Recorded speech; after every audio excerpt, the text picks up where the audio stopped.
any type of training that you do is going to be better than if you're not. But Right. the physiology is still basically the same. And that was a big thing for a long time. They said, well, body part splits don't work for, natural guys. Natural guys need to do full body or upper lower or that type of stuff. And that's not necessarily true. Welcome to the Wits and Weights podcast. I'm your host, Philip Pape, and this twice-a-week podcast is dedicated to helping you achieve physical self-mastery by getting stronger, optimizing your nutrition, and upgrading your body composition. We'll uncover science-backed strategies for movement, metabolism, muscle, and mindset with a skeptical eye on the fitness industry so you can look and feel your absolute best. Let's dive right in. Welcome to another episode of Wits and Weights. Today, we're getting into programming and coaching with my special guest, who's none other than Andy Baker.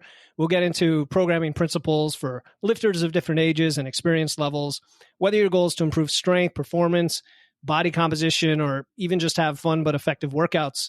We'll also talk to about Andy's career as a coach, his opinions on training principles and methods, and what he's been up to lately. So if you don't already know him, Andy Baker is a highly sought-after strength coach, personal trainer, competitive raw and drug-free powerlifter, and co-author of 2 best-selling books on strength training that are also personal favorites of mine, Practical Programming for Strength Training, affectionately called the Gray Book, that he wrote with Mark Rippetoe of Starting Strength, and the Barbell Prescription Strength Training for Life After 40 with Jonathan Sullivan, a.k.a. Sully, and Andy hosts the Baker Barbell podcast. Andy's books and programming basically changed my life back in 2020 when I finally figured things out. I finally got my act together and got into barbell training, and I did my first novice linear progression. And I've since run several of his programs. My favorite, I think, is the KSC Method for power building, which I'm going to run again soon here. And I've been a group client of his online Baker Barbell Club since 2021. Andy has almost 2 decades of dedicated experience as a strength coach and personal trainer. He's coached hundreds, if not thousands, of clients by now, ranging from high-achieving adult fitness clients to elite athletes. And he's a former U.S. Marine, a certified starting strength coach, and of course, the owner of Kingwood Strength and Conditioning, a private barbell-based training facility in Texas. Andy, man, it's a privilege to welcome you to the show. That was quite an introduction. I appreciate it. That's probably the best and smoothest one ever. That was great. Oh, I appreciate it, man. I'm going for that now with every guest I have, because you deserve it, man. So well, thanks. I appreciate it. I'm happy to be here. Yeah, it's going to be fun. And, I always have like 20 questions ready, and I usually get to 3, and then we go off on much more valuable tangents from that. So let's hope that happens today. It's funny because my podcast is like that. Like I'll script out like an outline for the episode, and it's like, and I don't know why I do this because I know it's not going to work. It'll be like 10 different topics I want to cover. And like an hour goes by and I've done like 1.5, and I'm like, oh, well, I guess we're going to have a part 2 on this. So, which is awesome. That's what we want from this. Yeah. This is not a highly produced show. This is real people here. All right. So, you've probably told your story a million times on podcasts. So I want to narrow the focus for folks here. You've trained since you were young. You went to Texas A&M, spent time in the Marines, became a full-time personal trainer and strength coach. Your gym's in the Houston area, right? Houston area. Yeah. And I guess what I'd like to ask you is, between the experiences you had with CrossFit, with the online forums, with your gym, when did you realize that this style of training and programming with barbells was the way to go? Pretty early on. Even in my early days before I, back when I was a teenager and early 20s and stuff, when you're just, before I was coaching anybody or anything, you're just training yourself. There's always kind of a recognition of what works and what doesn't, and so I always gravitated towards, the basic barbell lifts and such, even when I was doing like more bodybuilding type stuff. And that just came from, having a background in that, coming out of the sports world and that sort of thing. There was always a recognition that, there was a lot of value to squats and bench presses and deadlifts and that sort of thing. Really, regardless of what the goal was, that was a great foundation. And so, whatever style of training that I've done, which going from like, and this is, spans both me personally and with my clients, going from like bodybuilding style training to even experimenting with like CrossFit style training to coaching powerlifters, to just general fitness, general population types of people, that the basic barbell lifts have always been at the core.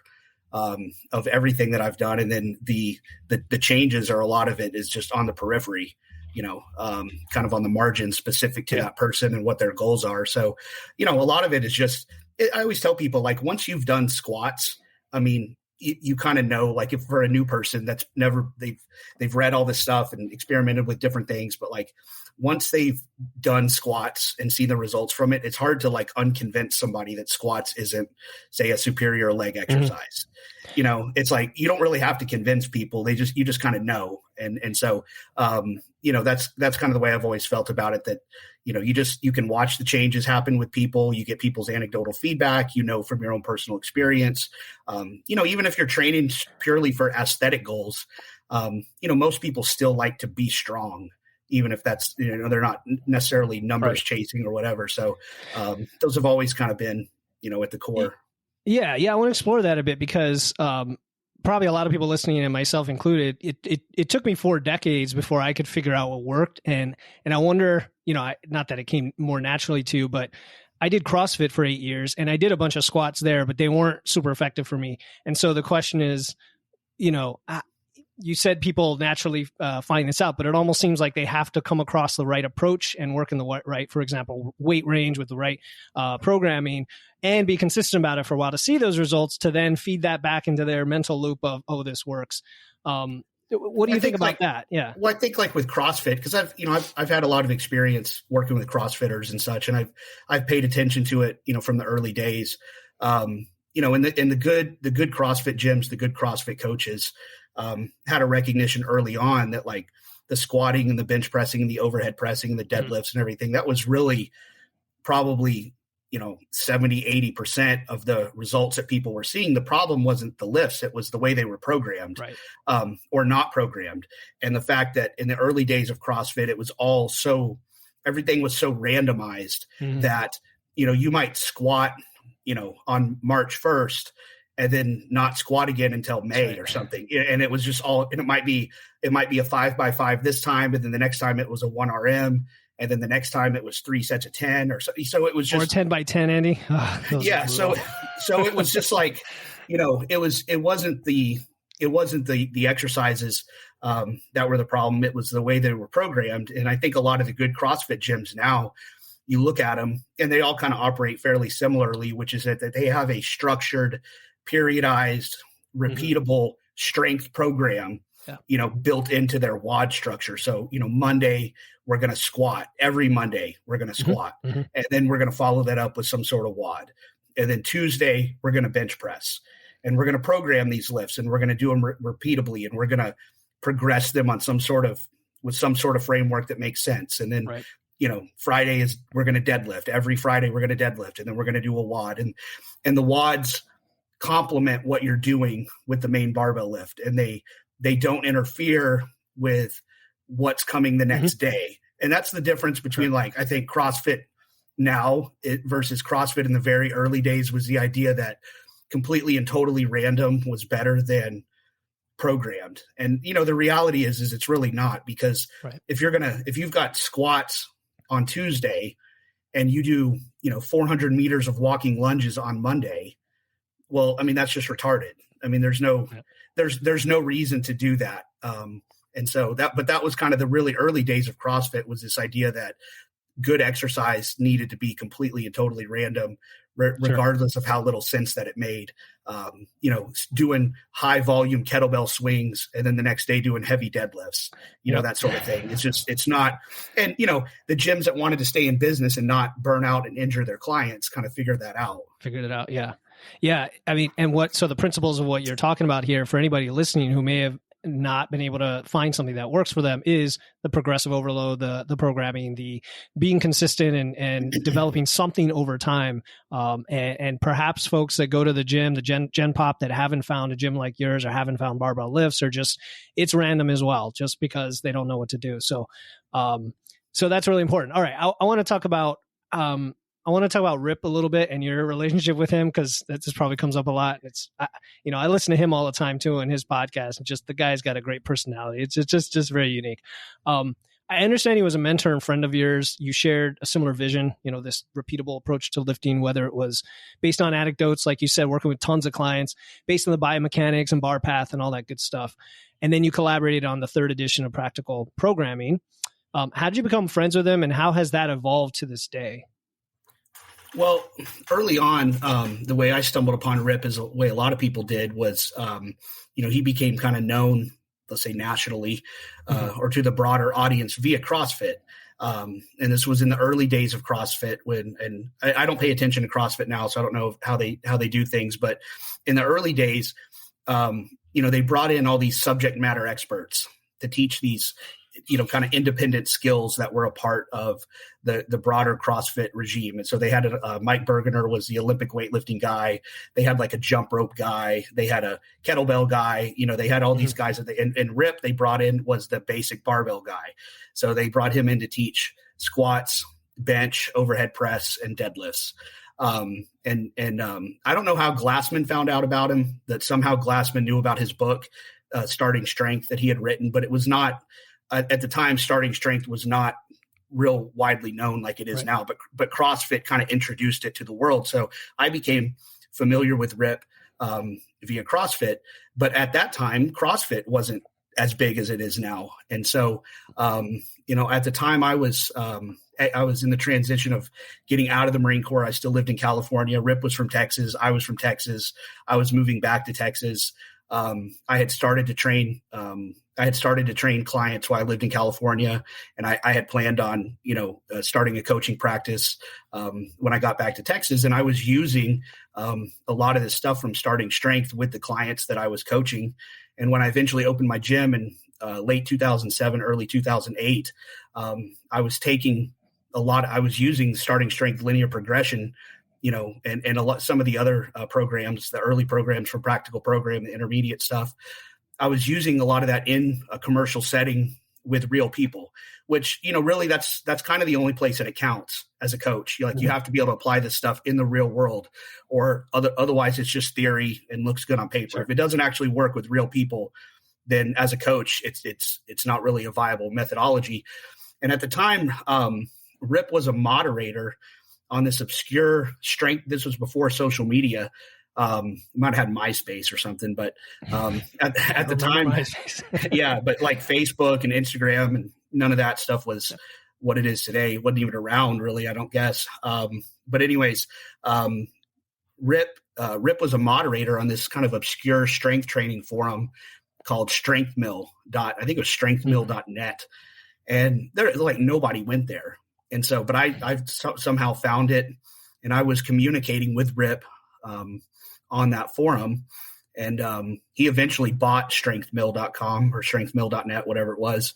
And it became startingstrength.com. The forums, but, yeah, the forums. And so I was communicating with him way back then about what I was doing at my gym in Kingwood. Okay. And, at the time, I'm sure there were other coaches that were doing it too. I was just the only one that was doing it and communicating back and forth with him relatively frequently about what worked, what didn't work, what I was struggling with. And it's like one of those things where if he's doing it with a few hundred people up in Wichita Falls, and then I start doing it with a few hundred people down in Houston, if you do something with 10 people, you learn something. If you do something with 100 people, you learn more. If you do something with 1,000 people, you learn a lot more. So it was just one of those things where the more people that are doing it, the more you learn about it. And so we were communicating a lot of this stuff back and forth, especially on like the intermediate type of programming and all that, which hadn't been really all that fleshed out that well in the earlier editions of Practical Programming. Mm-hmm. And so then fast forward a few years later, and he wanted to do a rewrite of Practical Programming, basically because we had learned a lot, actually putting a lot of this stuff into practice. And he's like, hey, you've been doing this stuff as much as I have been, or, Rip also just isn't that interested in programming. Yeah. He'll tell you that. And he's like, I want you to come on board with me and we'll do this together. So it's pretty cool. Yeah. I brushed off my my issue of practical programming, which I did read, just so you know, because there's a running joke that, have you actually read it? And yeah, his acknowledgement to you was about you're like a numbers guy, and you're the programming guru. So are all the programming examples in there? Everything from the Texas Method and the splits and everything, is all that your section of the book?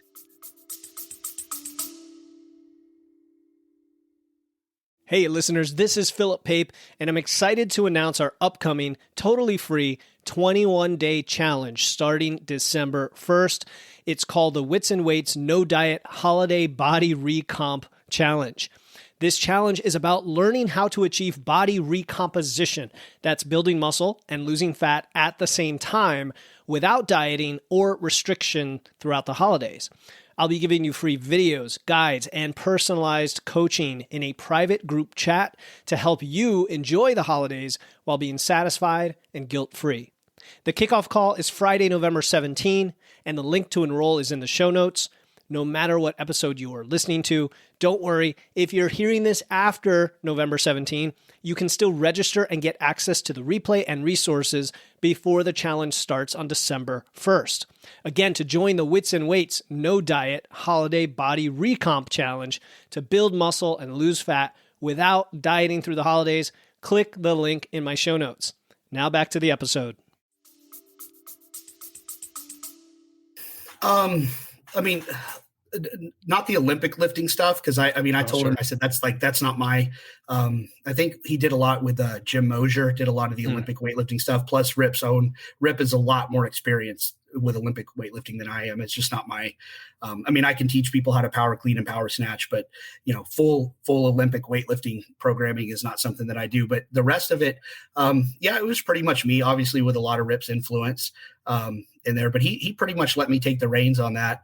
And go, and then he would, there was stuff on there that I would propose and he didn't want to have in there. So we took it out and, that sort of thing. But for the most part, it's mine. And, it's one of those things where, you put a few example programs into a book, but you can't put everything in there. And so there's a lot of there, and there's stuff that we've learned since then that, we would probably go back and add, but it's like, at a certain point, you can only do so many rewrites, of a book. And we've gone back and kind of looked over it, over the past couple of years. And, I think most of it's still, there's nothing in there I'd say, oh, no, I don't agree with that anymore. Sure. Totally got to take that out. There's stuff in there we could have clarified more or, expanded on more. Who shouldn't run the Texas Method because everyone wants to run it, Yeah, there's a never ending there. That's going to go on forever. Yeah. If we did a 4th edition, there would be, if a few years from that, there would be things that we'd want to go in there and clean up and clarify. But,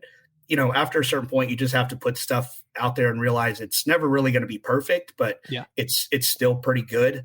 I think, and so I still stand by the work, and I think it's a good starting point for most people, for at least to understand the basic concepts around programming. The problem is, and this is why we kind of joke about people don't read it, is they do tend to look at, they do tend to just kind of skip over all the text and go right to the programs, which are all just examples. And it's hard because none of those are written for any specific person. Mm-hmm. They're all just kind of generic, but people follow them like a cookbook, and they don't necessarily give themselves the latitude to adjust and tweak based on the principles that are outlined in there. And if you don't understand the broader principles, then you don't know how to necessarily make those adjustments. And so, and granted, it is hard. For the average person to self-program, it can be difficult. It is. No, it is. But what I was going to say is that if you were to have an addendum to that book today, I would tell anybody, just go to the, Baker what's your andybaker.com, go to your training page. And those are effectively a bunch of programs that you've worked out over the years and have selected the best of. And, you charge for them, but they're super reasonable. And, you take those and then ask you a question on how to tweak it or read practical programming, you kind of get a good sense for how to work through it. And you've helped me with this over the past couple of years where, now I've got a shoulder issue. Now I'm in a cut. Now, I've got this thing going on in my life. Now I need to go from 4 to 5 days. And those are the kinds of things where the principles matter. And once you've kind of gone through that process a few times, I think you can get pretty good at it, but so it's not for everybody. Like programming is a skill for sure. And I think you've got that. Yeah, I mean, even like if you look at stuff like heavy, light, medium training, I mean, that's just a very generic way to kind of organize the stress of a given week. But within that framework, I mean, we gave a few examples in the book, but there's an infinite amount of examples you could give when you start rearranging exercises, sets, reps, volumes, and intensities.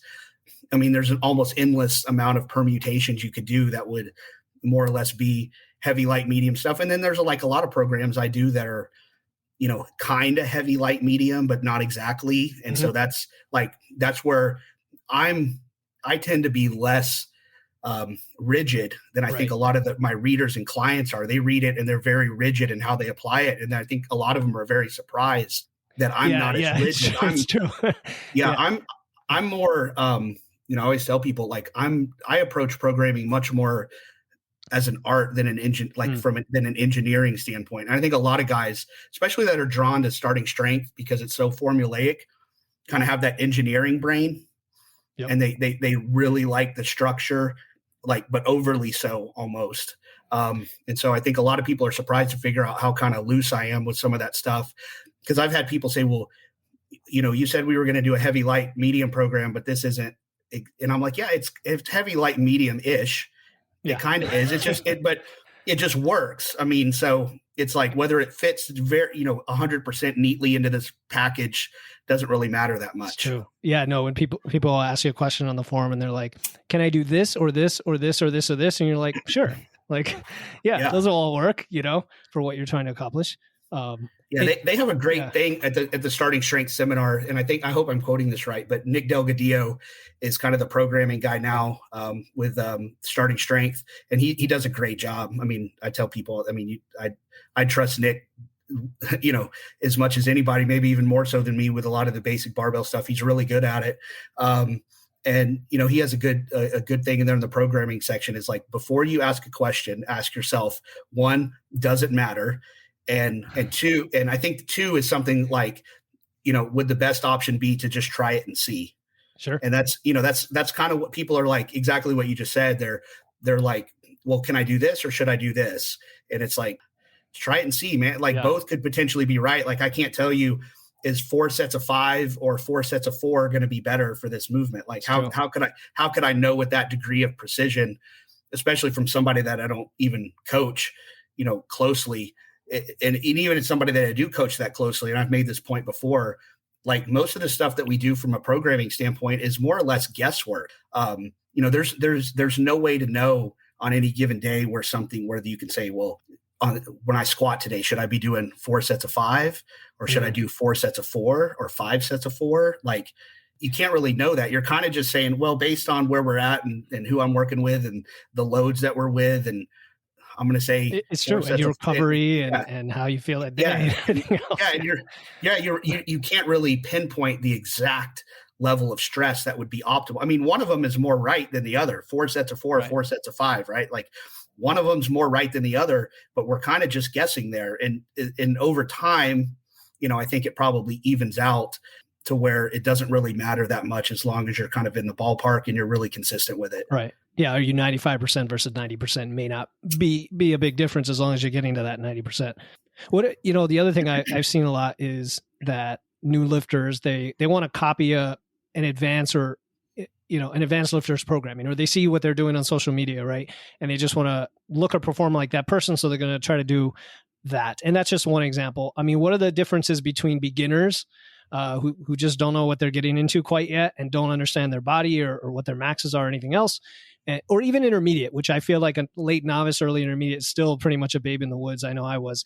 Between that and advanced lifters, and then the mistakes people make in that regard with regards to writing their own programming.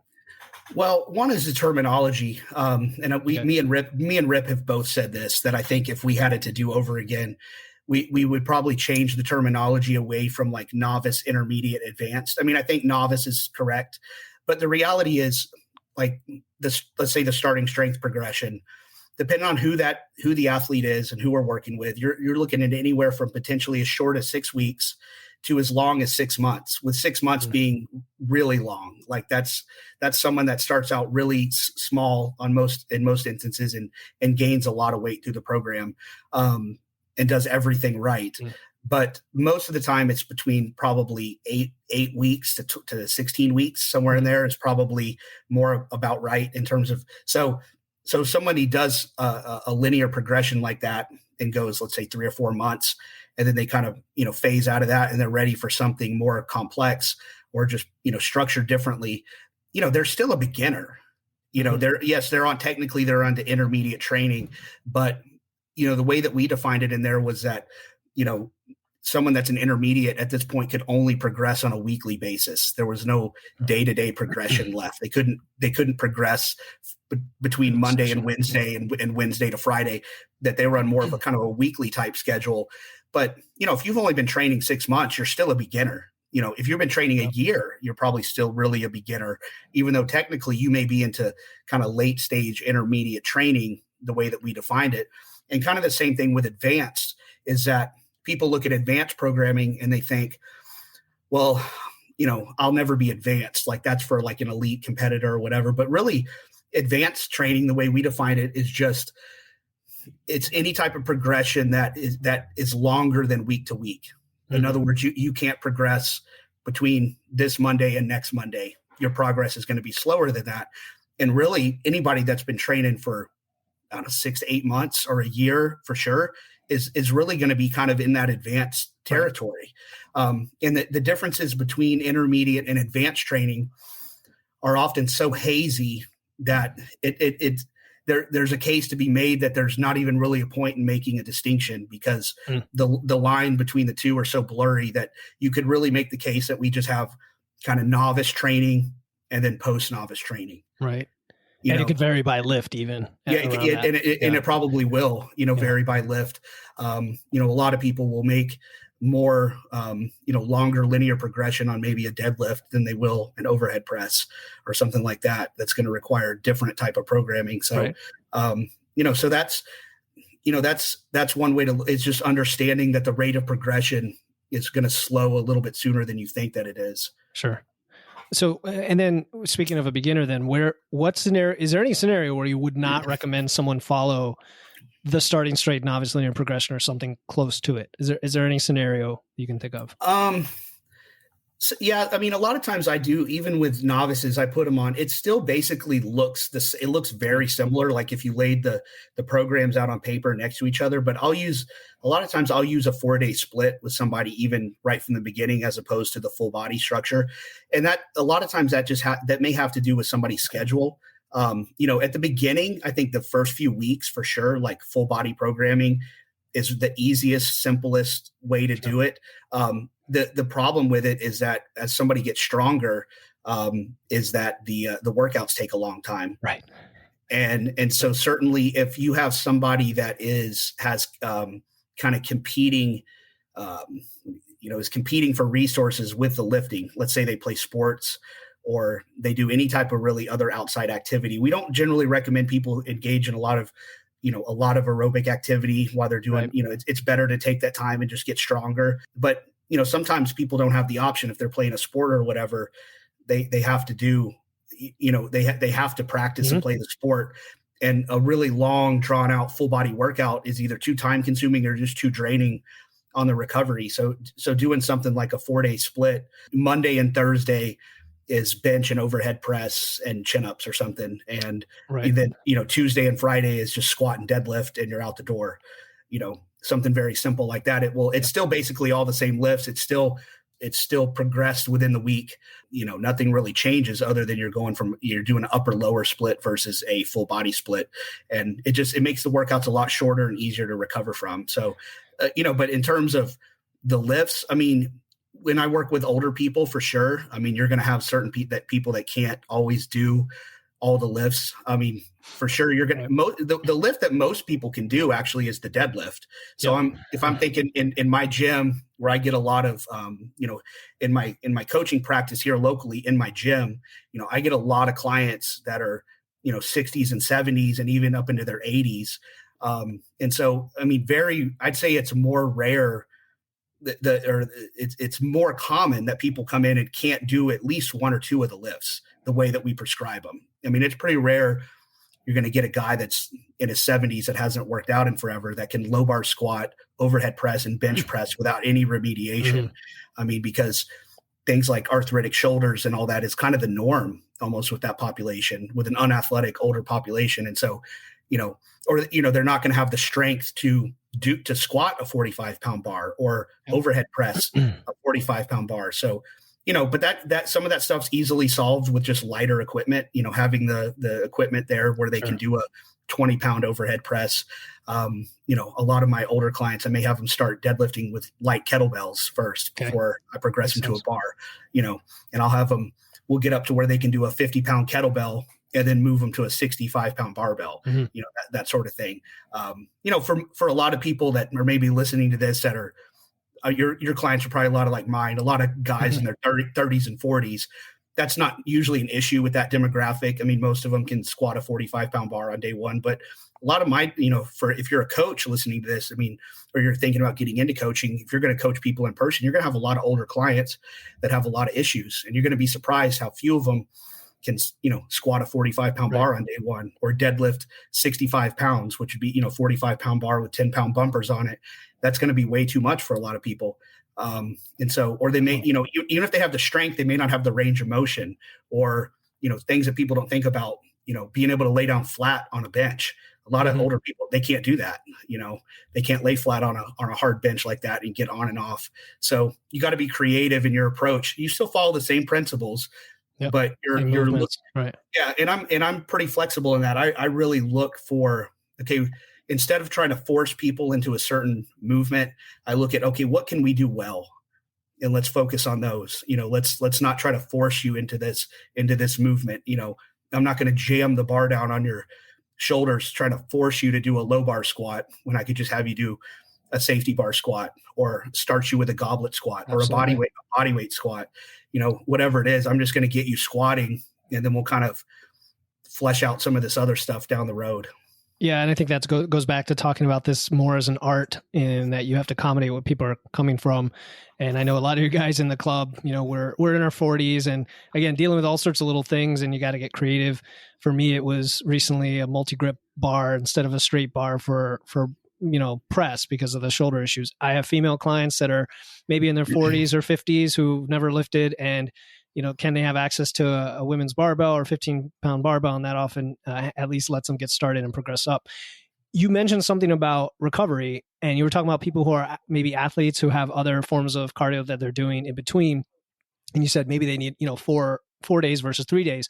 Just this week, I had a client make an assumption, and I was thinking of you actually. He said, well, I'm currently in a fat loss phase, so of course I can't do a 5th or 6th day. And I thought, Andy had me running the bodybuilding track when I was on a cut, and that was 6 days a week.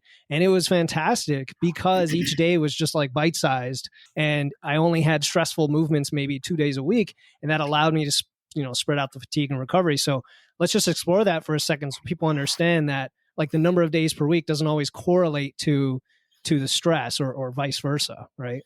Yeah, because like the bodybuilding track that I do for a lot of the guys that are, strictly hypertrophy oriented, physique oriented, that's not something I would necessarily start a novice out with. But once you've kind of, you've got a decent base of strength established, and you're kind of looking to, go outside that a little bit, then, people will, without seeing the program, they'll go, oh my God, it's 6 days a week, I can never recover from that. But the workouts, the way that I like to train that style is with short, very intense, very focused workouts. And so, you're looking at a day where it's shoulders, and so that's not as stressful as doing squats, bench presses, and deadlifts, on a day. You might do a standing overhead press. That would be your initial lift on that day. And then you've got a series of, isolation type movements that are, stressful on the shoulders, but low systemic stress. You're talking about things like side delt raises, rear delt raises, maybe some shrugs, and you're out the door. And, I like, for hypertrophy, I'm not a big volume guy. I like enough volume, but I'm much more in favor of, high effort, a handful of very high effort sets for that type of training. And so the workouts are shorter and they're intense. But it is, to me, it's easier to recover from something like that, even though you're training more frequently. You're not training your whole body or even half your body 6 days a week. You're just just basically doing a body part. And you're using a lot of exercises that are not that systemically stressful. And so you can recover from it. And a lot of those workouts, if you're really focused and you're not scrolling around on your cell phone and you're watching your rest time and that sort of thing, I mean, you might knock them out in 30, 45 minutes and you're out the door. And that's kind of how I like to train. And if you're going to combine that, say with cardio, aerobic activity, it's a lot easier to do that than if you're trying to knock out a full body workout or even half a body. A full upper day or a full lower day even is much harder than that, just doing a body part type split. For sure. Yeah. No, and I've learned a ton from your approach here when it comes to stress, fatigue, recovery, and how we balance all of those. And then I guess the other aspect for older lifters would be the kind of the types of things that they shouldn't do during the week, potentially, to manage that recovery. Actually, my friend Tony Perry, you probably know him, right, in the Barbell Club. A lot stronger guy than me. He's always getting on me for that. So I hear you, man. But he wanted me to ask you a question about tendon and ligament health in this context. Whether there's anything older lifters maybe shouldn't do, whether it's sprinting or Olympic lifts or anything like that. Maybe explore that a bit in terms of tendons and ligaments. Well, yeah, and it's like high speed activities for sure, especially when you're not accustomed to them. That's the thing. It's one thing, like there's a difference between doing sprints when you're 40, when you started doing them in college and you've maintained a sprinting regimen for into your 20s and 30s. And yeah, maybe you've moderated it down. You don't do as many or as frequent or as fast, but you've never stopped those activities. You've always played recreational basketball or whatever it is that you do. You've maintained those. Just like with anything else, your body is adapted and conditioned to those stresses. There's a big difference between that and a guy that's 45, 50 years old that says, okay, I'm going to start doing sprints now after not having done that for 25 years or 30 years. That connective tissue is not adapted to that. It's not that you can't do them, but you just got to be really careful about introducing that kind of stuff. And you have to really weigh the risk reward of that sort of thing. Jump training is typically not something that I would necessarily do. I think sprinting is okay, but I always tell my older guys, and really this is really anybody over like 30. So not just, there's really no reason why somebody our age should be running 100% max effort sprints. You get whatever benefit you're going to get out of them by running at 80, 90%. And you're without putting yourself at the risk of, and even if it's not a torn Achilles tendon or something like that, just a strained hamstring, those types of things that then, they're not catastrophic, but they're an annoyance and they slow down your progress by a lot. If you're having to nurse that thing for, 3 or 4 months, you can still train, but you're not training hard. You're having to always nurse it. It's always in the back of your mind, whether it's going to give or not. And so, there's certain things, high speed movements for sure, are something that I would be careful with, but I would say in terms of, protecting yourself from that, don't do things that you're not conditioned to do. If you're not used to training heavy, you need to kind of acclimate to that. I think full range of motion is very important. I think full range of motion and using the lifts one of the benefits of a lot of these lifts that we do is that kind of weighted loaded stretch. I think is actually I think it helps prevent injury. And I think it's good for the joints to be taken through their full, not excessively long, but not doing a lot of heavy partial movements. You got to be careful with like dead stop movements from the pins. Those are movements that sometimes I'm careful with. Pin squats, dead stop, rack bench presses, those types of things where I like those movements. But as you get older, those types of movements can be hard on the connective tissue. And then just paying attention to your own body and your own body's feedback to you about the things that might cause pain or your own injury history. I've got a history of minor pec tears and one or two pretty, not major, but less than minor, pec tears. And so I've got some soft tissue issues, in my pecs that maybe you don't have or another guy doesn't have. So I'm more careful with certain movements just based on my own injury history than another guy has. If you've got a history of knee problems or shoulder problems or whatever, just paying attention to your own body, and kind of writing your own rule book for what you can or can't do. Cause there's certain movements that get demonized a lot, like dips or behind the neck presses or upright rows. And yeah, those are problematic for a lot of people, but I can do all those movements. And I've never had, I behind the neck press all the time. I've never had an issue with that, but that me being able to do it doesn't mean that everybody over 40 can behind the neck press. I've always had very free and open shoulder range of motion. And so that movement doesn't hurt at all. But I know a lot of people do. So I don't prescribe it universally, Yeah.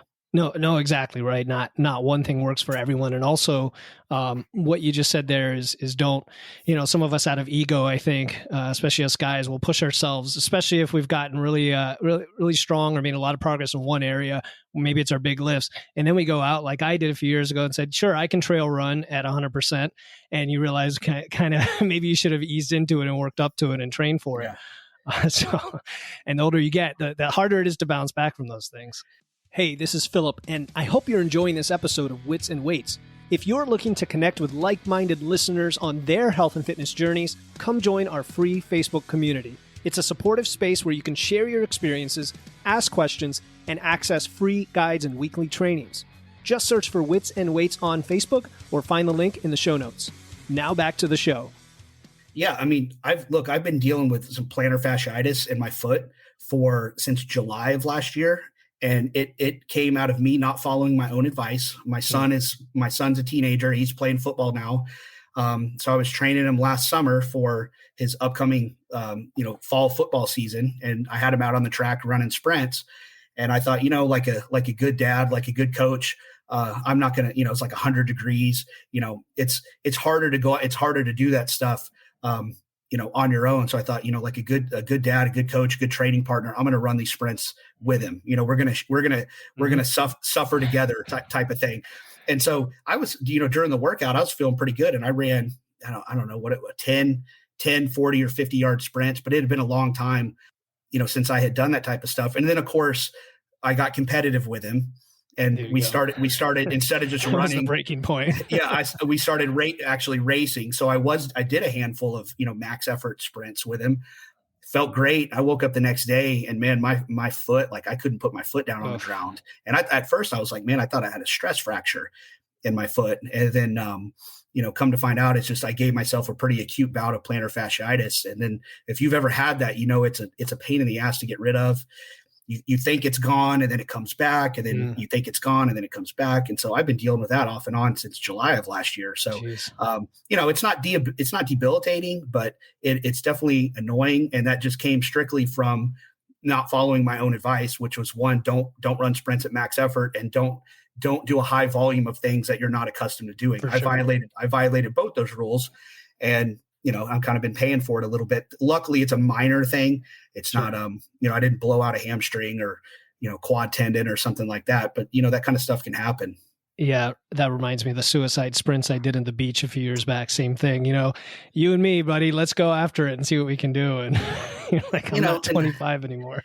Yeah. And I think to a degree, as guys and if you're, former athletes or whatever, you're competitive and it's easy to let the moment, kind of take over and you do things that you wouldn't prescribe to a client, but you wind up doing yourself or, in the gym, it might be, working up too heavy, you haven't been training for a while or whatever, and you decide to work up a little heavier than you should, trying to hit old numbers or pursuing too much volume or whatever it is.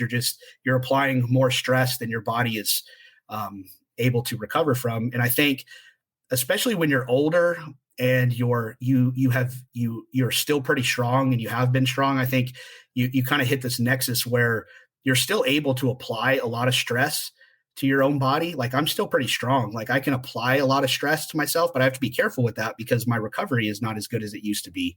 So I can I can still put up some decent numbers on some of my lifts. I just have to be careful about my volume and my frequency and that sort of thing, because I'm capable of generating a pretty big training stress, but my ability to recover from that same stress is not as good as it was 10 years ago or 15 years ago. So you just kind of have to learn, I think, as you get older. And we focused on this a lot in the barbell prescription, which was, everything's going to happen on your own individual timeline. And, that becomes even more true the older that you get, is that you really can't adhere to things that are too regimented and too cookie cutter. You really have to pay attention to, how is this program that I'm trying to follow, how is that affecting me? And that's one thing I always tell these guys that are like in my club that are following, a lot of the stock programming, is that's a good starting point. But give yourself permission to adapt and improvise and modify and adjust. You don't necessarily have to ask for permission to do that. If you're following a workout plan and you feel like, God, this is just killing me. If your intuition is telling you that it's way too much, then it's probably too much, and you don't necessarily have to ask, to shave off a set or two, or to back the weight down a little bit. You have to kind of pay attention to your own body. And I think that's one of the big mistakes that people make, is they don't give themselves permission to be at the end of the day, your coach is an advisor, or, that program that you're following is an advisor. I liken it to like a roadmap or a trail map. Like if I give you a map, a rudimentary map to follow that says, here's how you get from, we're out in the woods somewhere, and it's like, here's how you get from point A to point B. And you're going down that trail, and you come to a 2-foot deep puddle of water. It's like, well, go around it. Right. It wasn't on the map, but don't just wade through it. Go around it. And I kind of like to try to tell my guys that follow these things, if you're doing this program and it says 5x5 squats, but every time you do 5x5 squats, you can't walk for a week, or your low back hurts, then don't do 5 sets of 5, do 3 sets of 5. People need to hear this. Yeah. Oh, they do. Yeah. And I'm going to be the first guy and that's going to tell you to do that, because when I put out a program for people to follow, I'm that program cannot possibly be optimal for every single person that's going to follow it. It's going to get you, it's going to get you in the ballpark. It's going to get you pretty close. And I think that's good. And so a lot of people are against, stock programs or stock templates for that reason. But I think it's just like a handwritten, little map is still going to be better than just walking through the woods blind. But it doesn't necessarily include every obstacle that you might encounter. But it's going to get you closer than maybe if you're on your own, but it's not precise and it's not exact. Right. It gets about 80% of the way there. And then the rest of it is, taking this advice that you're sharing here, talking to a coach, having a trainer, whatever it takes to make those adjustments as you learn. It's funny you mentioned the GPS. Did you ever watch The Office, the US version of The Office? Oh yeah. Do you remember the episode where they follow the GPS almost right into the lake? Yeah. Dwight drives the car right into the lake, right. or Steve Carell does, whichever one. But they're driving it, and it's like, well, there's a lake here, and it's like, well, the road map said to go into it, and it's like, so they just drive into the lake.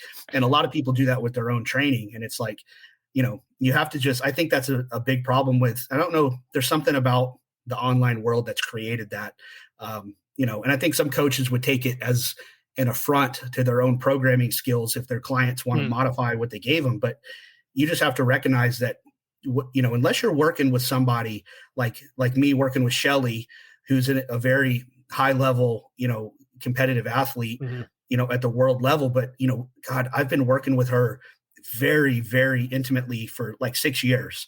So with her, I can pretty much, I think, pretty much down to the set, or pretty damn close, get really close to what's optimal. Yep. But that has come from a long relationship of programming for her. And now, she's been doing it long enough where, her feedback now to me, I listen to it a lot more than I would have in year one.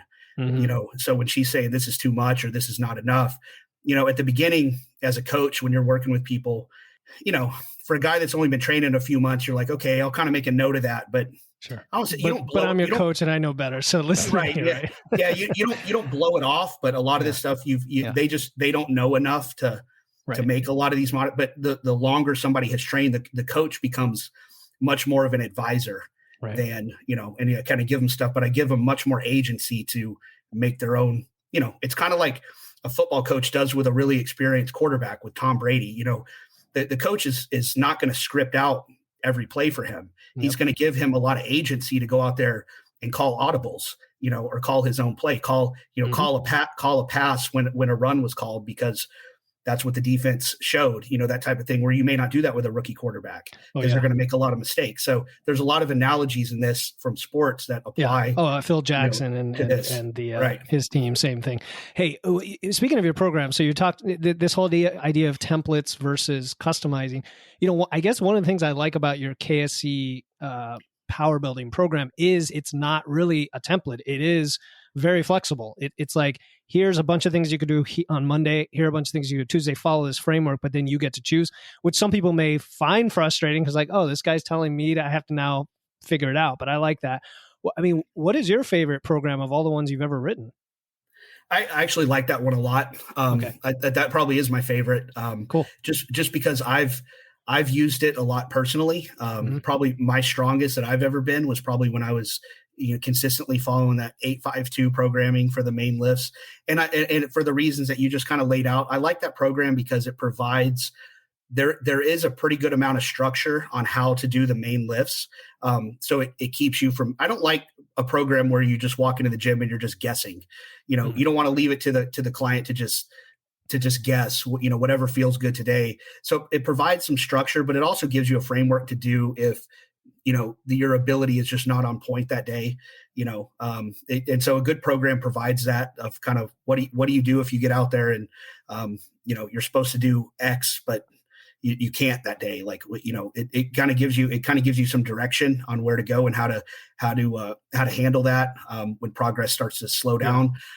So it gives you a little bit of rigidity and some structure on the main lifts. But then on the margins, it gives a lot of flexibility to choose exercises that you prefer or that fit your equipment situation. That's one of the biggest things, like doing like hypertrophy based programming, is what equipment do people have? Right. Cause there's so many machines. Or they're in a garage gym and they have a barbell and some dumbbells and maybe some janky cable station or something.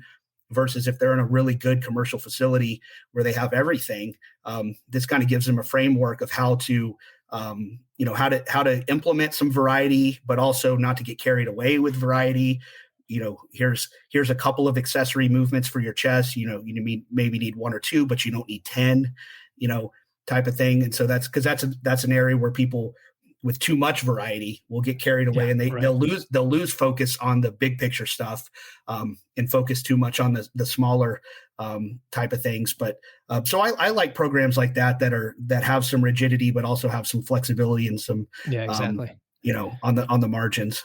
It kind of reminds me of flexible dieting on the nutrition side, where, you got your calories and macros, but you go ahead and pick the food. It's similar thing here. You've got your 852 structure and you've got your days, but pick the movements.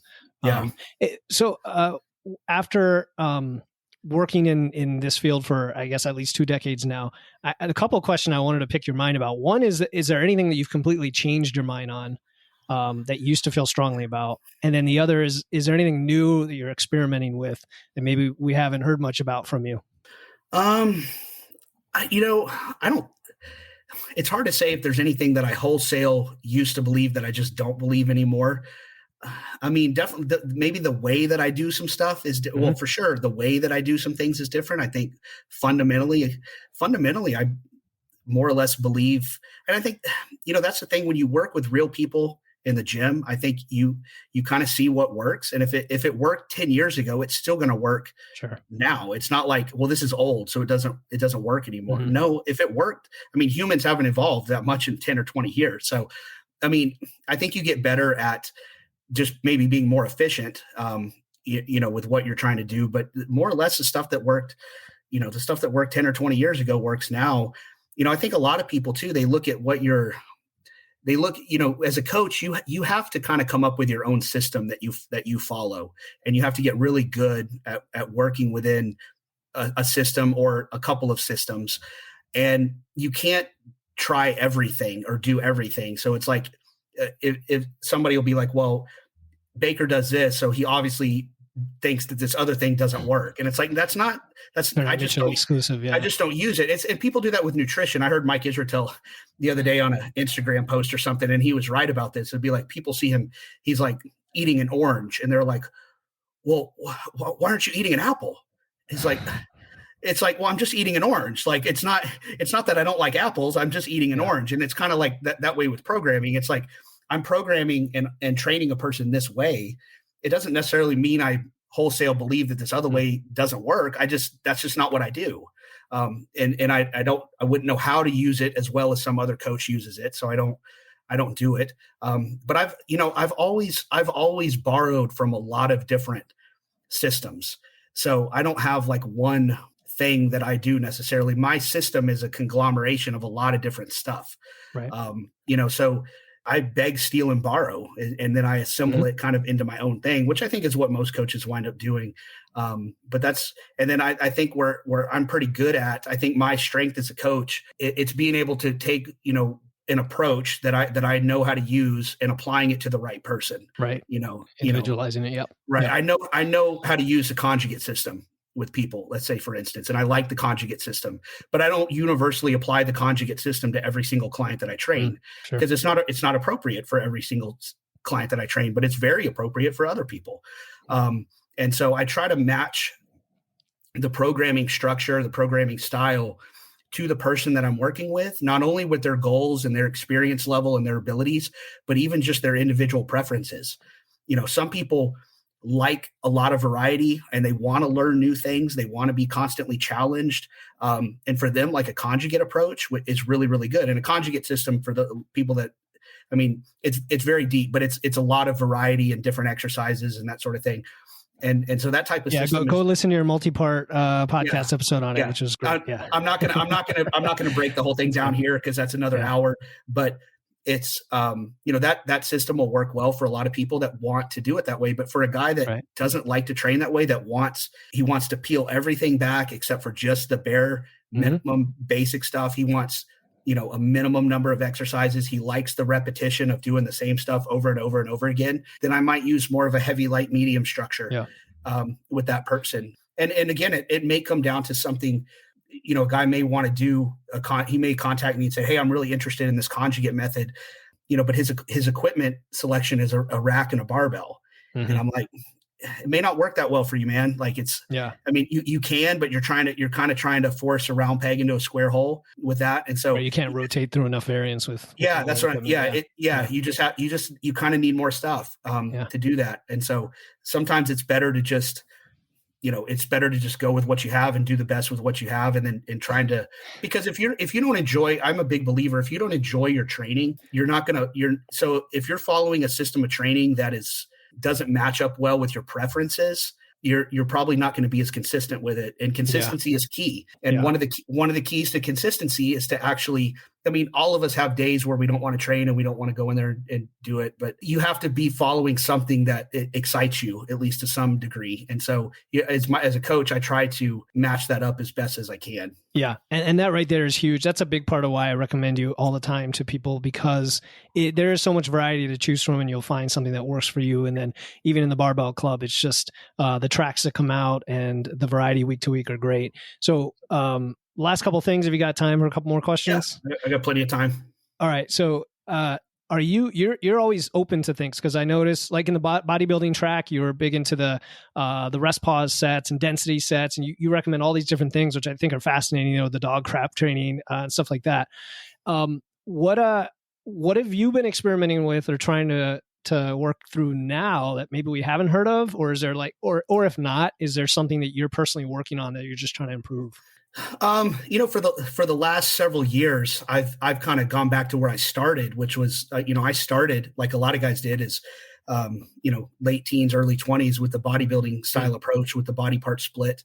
But looking back, I didn't have enough good information. And so I was doing a lot of things wrong that I still made progress, because I was very, I trained hard. I was very consistent. I always, I understood the importance of nutrition early on. So I got I got good results with that type of training, early on. Plus I was, 19, 20, 21.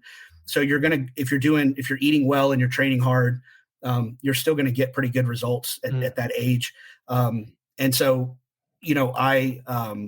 but looking back, there was a lot of things I would have done differently had I had the information that I have now. So several years ago, I kind of went back to that bodybuilding style approach that I used when I was younger. And I thought, okay, with the information that I have now, could I do this better and make it work? And so I did that for a number of years before I started offering, that track out to my clients of, how do I make this kind of body part split type stuff work? Because now I understand a little bit better of why I'd be doing something that I'm doing instead of just doing what I felt like, which is kind of how I did it back then. And so, yeah, I think the bodybuilding style of training, applying the principles of progressive overload and that sort of thing to that style of training there would have been a time where I would have said that, that maybe that style of training didn't work, because you've heard that before, like body part splits only work for advanced athlete or, enhanced athletes. So, and that's really not true, that if you're on gear, you're anabolics, any type of training that you do is going to be better than if you're not, but the physiology is still basically the same. And so, and that was a big thing for a long time. They said, well, body part splits don't work for, natural guys. Natural guys need to do full body or upper lower or that type of stuff. And that's not necessarily true. You just need to make sure that certain principles are in place, like progressive overload.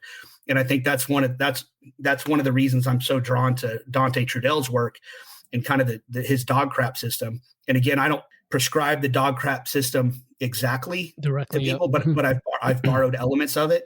One of which is just that applying those principles of progressive overload and everything to more of a bodybuilding style of training, which I think is where a lot of guys, young guys, especially that train in that vein, where they go in there and they have an arm day, let's say, and they do a lot of volume, a lot of sets and reps on their arms and all that kind of stuff. And they still don't see any progress, any growth. And a lot of that is because like I was when I was at ages, I really wasn't thinking about progressive overload. I was thinking about, well, how can I go in and just destroy my arms? How you're just trying for what's the most massive pump I can get? How sore can I get? How fatigued can I get?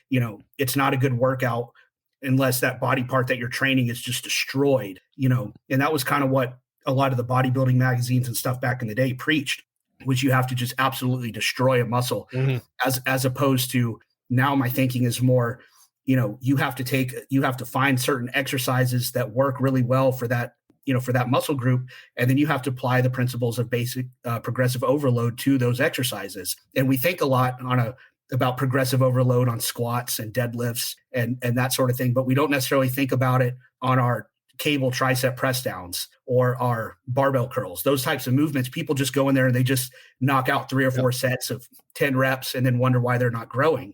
Well, it's like if you're doing a cable tricep press down for 10 reps with 100 pounds, in a few months, you need to be doing 10 reps with 150 pounds. And if you're not thinking that way on even those small exercises, you're not going to see the type of muscular growth that you would if you were, applying those principles of overload. And so it's the same thing. I mean, people recognize that on their squats. If you want your legs to grow, you need to take your 225 squat and turn it into a 315 squat.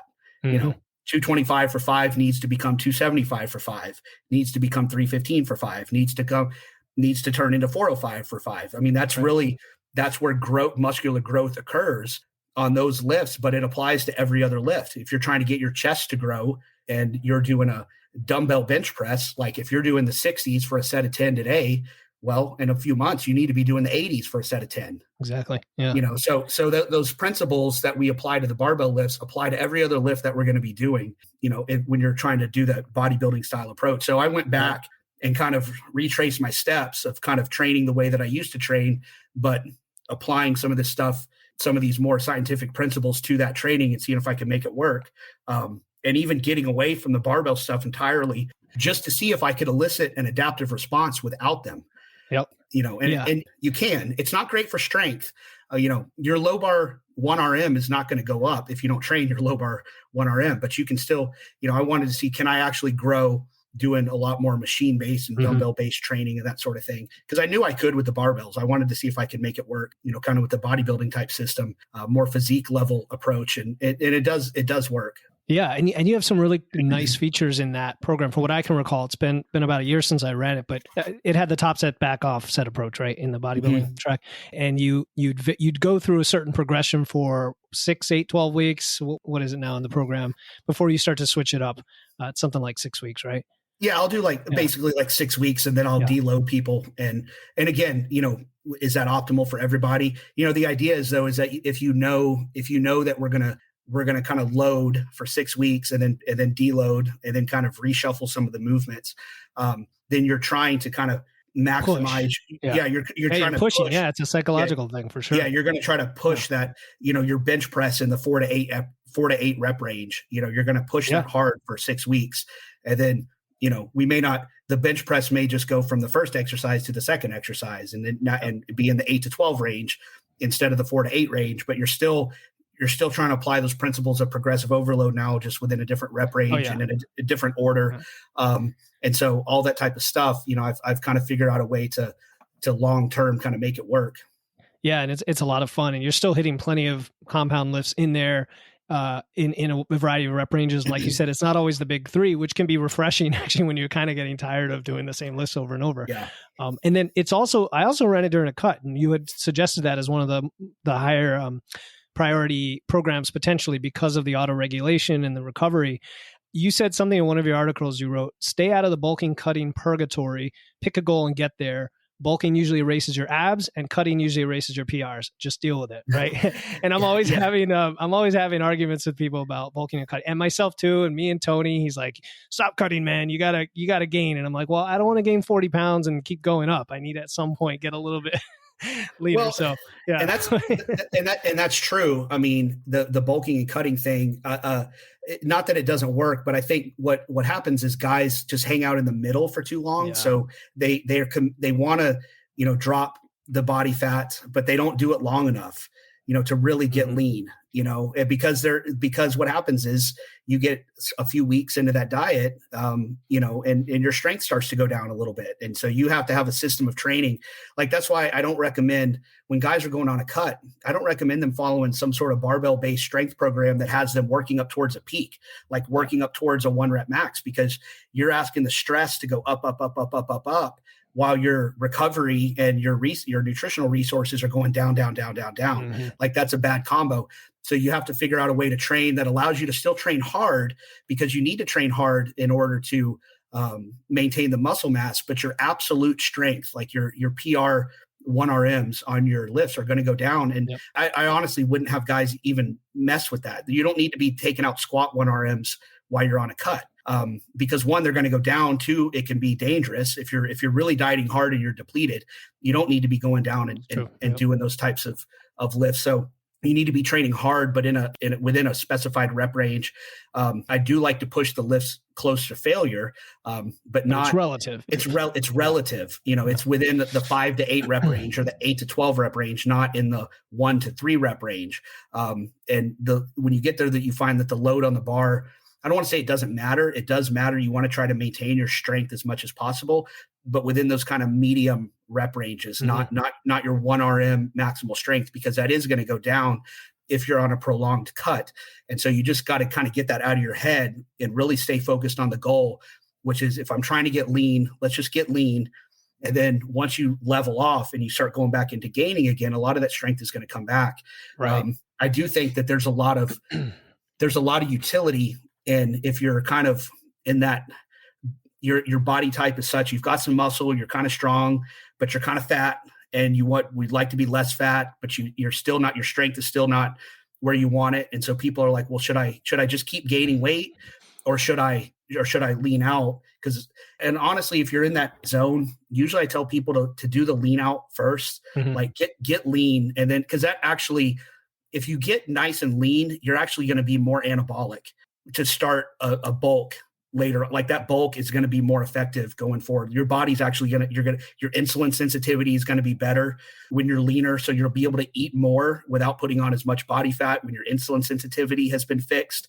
Yeah. You have a lot more runway. Yeah. Yeah. If you're fat now and you start bulking, probably your insulin sensitivity is not good. And so if you start trying to go into a big caloric surplus while you're kind of fat now, you're just going to get fatter. I mean, you still will probably get stronger, but you're going to get to a point where, yay, my squat went up 50 pounds, but man, I'm fat and I don't want to be here, and it's like, so you're going to be in a better place to add that muscle if you start off a little bit leaner. So it can be better to cut first because, again, your insulin sensitivity is better. A lot of times your testosterone is going to be better. I mean, I think we know now that, being obese is one of the leading causes of having your, having low testosterone. And so I think all of those markers are going to be better and are going to enable you to have a better bulk if you get lean first. Right. If you're already lean now, you don't need to get down into single digit body fat necessarily. Right. Because you could easily do that later. Right. Exactly. I've also seen the scenario where someone, especially new lifters who've never lifted before, could get some of that body recomp, right? They can stay at maintenance potentially if they're not excessively heavy and really need to lose that weight right now for health reasons. Maybe sit around at maintenance and enjoy some of that body recomp that the rest of us can't get anymore to that extent, and then figure out where do you want to go, because you might see, hey, the waist size has gone down, the muscle mass has gone up, and I haven't lost any weight on the scale, but now I'm good to bulk. It could go that way too. Yeah. Yeah. And I think cardio plays a role in that as well. If you're, it kind of depends on where you're at. If you're very overweight, if you're carrying a lot of body fat, you're not happy with the way that you look and you feel, you're probably more going to be, especially if you're older, you're probably going to be more on the, you need to get the weight off first. Yeah. But if you're just kind of in that like skinny fat type of thing, or you're just moderately overweight, you can oftentimes get a little bit of a recomp just by cleaning things up, making not necessarily eating a lot more or a lot less, but just eating better, making better food choices, and being more consistent with it, not having, and this is something we all struggle with, not just being good on your diet, Monday through Thursday, but, Friday night. I mean, a lot of people do really good on the weekend. I mean, during the week, and then on the weekend, they drink too much, they eat bad. I mean, I'm certainly guilty of this. Yep. And then, they kind of never really gain any traction because those couple days over the weekend keep screwing them up. And I think cardio sometimes it can help to kind of smooth out the edges of a imperfect diet. I don't like people to get in the mindset of I'm just going to eat whatever I want and then do cardio to try to undo it. But, most people's diets are not perfect all the time. And so adding a little bit of, just kind of moderate intensity, that zone 2 cardio, or what do you want to talk about, 2, 3, 4 days a week for 20 to 40 minutes at a time, that can help. It can help you to eat more, and you'll be more satisfied with your eating. You're less likely to binge because your caloric intake is a little bit higher. And that can kind of help as well. Yeah, that's the thing. I actually just talked to Brandon DeCruz about the high energy flux lifestyle, right? And he was talking about that as well. The idea that we want to eat more and move more. We don't want to eat more. We don't want to eat less, move more. We don't want to eat less, move less. You want to have both kind of up there, because now you're fully filling the tank. You're feeling your lifts. You're feeling better. And a lot of this is how you feel too, right, Andy? It's just when you talked about eating better, I imagine that's going to help with digestion, how you feel, how you recover, how you sleep, everything else. It does. And then the other thing with that, I just had a conversation with a client, I guess a day or two ago. And this is something, if you work like I do, and you probably do, you work with guys that are in like their 30s and 40s and 50s, that can be a high stress time of life. That's where your career is really busy. You have young kids a lot of times. There's a lot of pressure on you business-wise, financial-wise, marriage-wise, kids-wise. And so a lot of times when you're in that situation and you're wanting to, lose some weight too, and guys are wondering, well, should I diet or should I do cardio? Here, one of the things you got to remember when you're in a situation where you're stressed, you're in a high, and it's not really going anywhere, right? Your career is not going to get any easier. Your kids are still there for 10 more years. You've still got job pressures and all that kind of stuff. That a diet, a very restrictive, low caloric diet, very low carb, very repetitive diet, that you're less likely to stay with that when you're in a high stress environment. That's going to lead to a lot more binge eating and going off track. And so I would rather a guy in that situation eat more, because that's going to satiate him better. Mm-hmm. It's probably going to lead him to less binging and overeating. And so feed him more, but have him do some cardio on top of that in order to get towards that deficit. And one, you'll discourage kind of those cyclical patterns of binging and being restrictive, binging and being restrictive. And the cardio in and of itself is a good stress reliever. Yes. There's a lot of evidence that, that type of work is good at reducing stress levels. And so that's the approach. Cause that's a debate people always have. Should I diet harder and not do the cardio because it's potentially catabolic, or should I do cardio and eat more? And so that's just something to think about for a lot of the people that are probably listening to this that are probably in kind of our age, and in our situations in life. Is that something to think about? Is, yeah, for sure. Feed yourself a little bit more, but then do the cardio to kind of get yourself closer to the deficit. Yeah. And even walking, I mean, walk as much as you can is a great form of cardio. That's also low stress, and people don't do enough of it. We're all sitting around desks, and you might go to the gym and think that you're working hard, and that's the only time you move. Then that could be part of the issue right there. All right, Andy, I want to ask one more question. Sure. And I ask this of everyone. It's what one question did you wish I had asked, and what is your answer? Oh man, that's a tough one. I don't know. Where can I find out more about your stuff? I don't know. Oh, that was going to be my last question. No. That's the last question anyway. No, I know. I went straight to it. Yeah. No, I don't really know. I mean, I've done so many of these podcasts. Sure.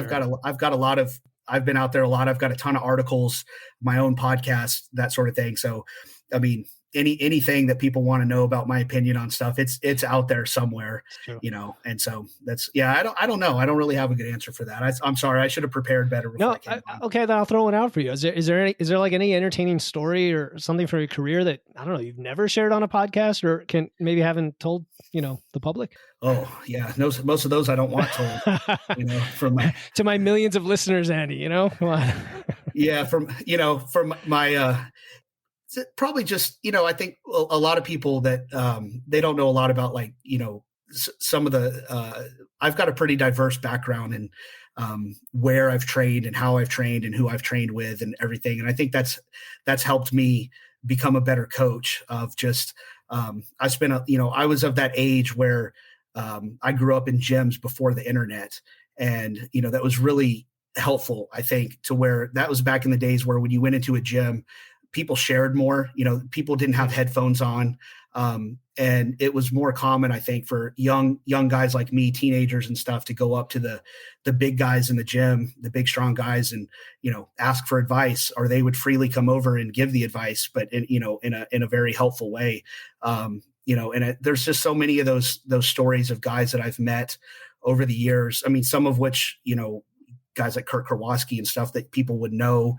And then other guys that were just in gyms that I've trained at over the years that, people don't have any idea who they are. And I haven't kept up with them. I don't know where they are, but just all the guys that have come up and said, just one thing to you, just one exchange that you've had in a gym, with somebody that stuck with you, that helped you, even if it's just a little tip of how to do an exercise versus, a more fundamental way of thinking about, how you train.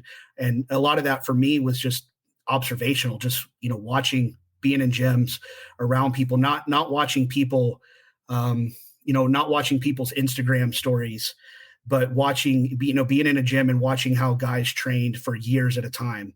The guys that you would want to emulate, the big, strong lifters that, watching what did they write about on social media because it didn't exist, but what did they actually do day to day, week to week that made them have success. And you start to see certain patterns with that, over time. And so I think that's something that people miss now, is that most people get their information from social media, and there's so much conflicting information. And one guy saying, oh, you should do this, and the other guy saying, no, you should do that. And I think people look for the differences in people's approaches rather than the commonalities. So that's one thing I've always tried to look at is, I know with whoever I'm going to, whatever source of information I'm going to go to try to gain some knowledge from, I know that there's going to be a certain amount of things that they say that I disagree with, or maybe don't understand or whatever, but I try not to focus on the things I disagree with. I try to focus on the things where people agree, and try to find the commonalities of what works between these different camps that you might see, or between different lifters that have success in bodybuilding or powerlifting or whatever. What are the commonalities that people do versus what are the things that they do different? And I think what you'll learn is that there is no one magical approach that works for everybody. I mean, even if you look at elite level powerlifting. I mean, in a way, everybody's kind of doing the same thing, but if you go get the top 20 lifters in the world, they're on 20 different programs. Right. They're not all just following one thing. And so I think the only thing that you can deduce from that is there's a lot of potential things at work, and try to really drill down on what are the commonalities, and then finding out, on those different things, what are the things that would work for you and apply to you, or apply to your clients. And so, that's just kind of always been my approach of just being an observationalist and trying to see the commonalities instead of the differences between people in different camps. Yeah. And I could respect that it's like this discerning open-mindedness you have. It's not that, it's not that everything goes, but there are principles, there are universal principles, and you recognize that, and you're not dogmatic or rigid. And this is a great takeaway for folks, is to just keep that in mind as they go through their journey. Because this is, at the end of the day, we want this to just be a fun part of our life that gets us to be healthy, fit, strong, and we want to enjoy it along the way, right? For the decades that we do this. So absolutely. So, all right. Now the question, where can listeners find more about you and your work? Just go to andybaker.com. That's the kind of the hub. That's all my articles are there. Products and services are there. And then the Baker Barbell podcast. Also, if you want to search that up. Absolutely. I'll put those in the show notes as well. Baker Barbell Podcast, and of course, andybaker.com. You're always putting out a ton of really cool articles. If you're on your email list, you get interesting musings every week about some cool stuff that I really don't hear anywhere else. So check those out. And man, Andy, this was a pleasure. It was even better than I expected. I really want to thank you for coming on the show. Yeah. Thank you for having me. I enjoyed it. I'll be back anytime you want me. Would love that. Cool. Thanks, man. Cool. If you've been inspired by today's interview and are ready to take action and build momentum on your health and fitness journey, just schedule a free 30-minute nutrition momentum call with me using the link in my show notes. I promise not to sell or pitch you on anything, but I will help you gain some perspective and guidance so we can get you on the right track toward looking and feeling your best.